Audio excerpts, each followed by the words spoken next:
This week I'm on the beach. I felt like I needed a little ocean time, so here I am on the Gulf of Thailand. I'm in a city called Hua Hin.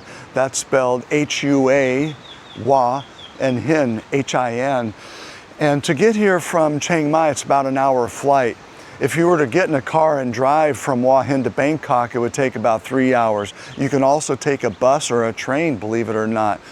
So yes, this is the Gulf of Thailand. Straight across the Gulf going east, that's east, is a city called Pattaya, very popular city. Hua Hin became popular as a tourist destination about 100 years ago, 1920s, when the Thai royal family built some summer palaces here.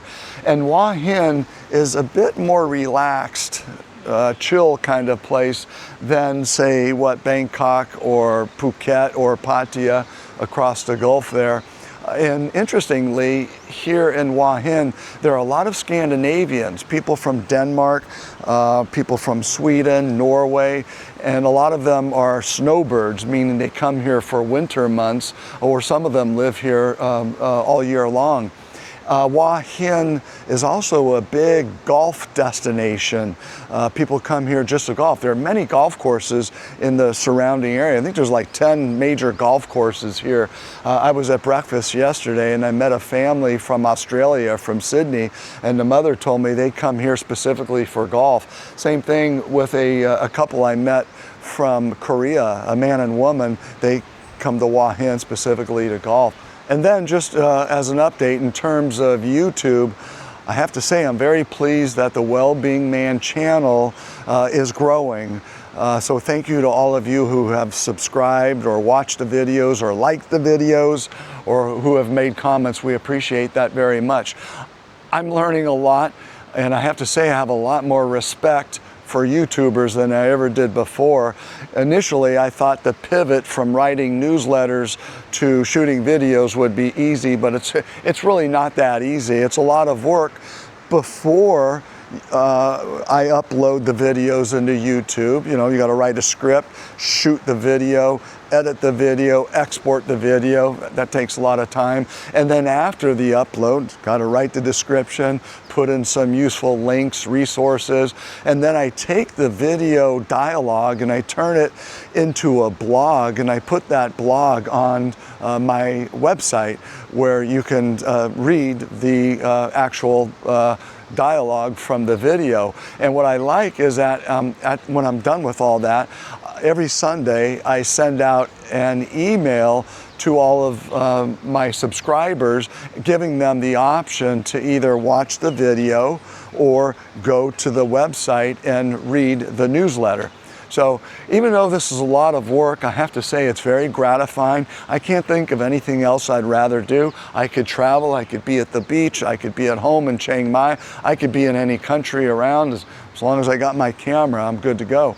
And then I wanted to make a few observations about living here in Thailand. The first thing I wanted to say, interestingly, Travel and Leisure magazine, New York City-based magazine, the readers ranked Chiang Mai as the #1 city in Asia.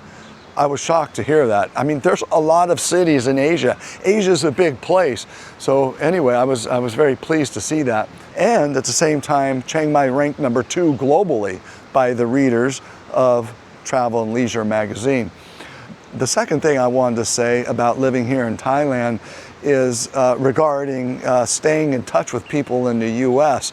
I find myself either early morning, like 7 a.m., or later in the evening, like 7 p.m. or a lot later, is the time that I can talk to people, given the time difference. East Coast is 11 hours different than Thailand. The West Coast of the US is 14 hours difference. And so it's either early in the morning or later in the evening when I can talk to people. And then I wanted to answer a question that several people have asked about a driver's license. Yes, I have a driver's license. I actually have 2 driver's licenses, one for the motorbike and one for the car. And I think it was easy to get those licenses because I came here from Miami with an international driver's permit and also a Florida driver's license, so that made the process a lot easier.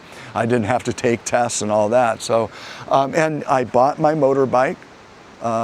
It cost about $3,000 US, Yamaha NMAX 155cc. It's a great little bike, can go up any hill. And then I don't own a car. I'm happy to say I do not own a car.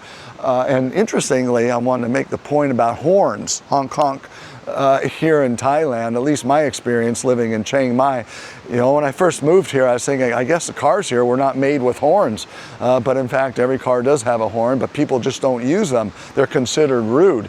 And so I would say that a horn here in Thailand, especially in Chiang Mai perhaps, is it's a safety device.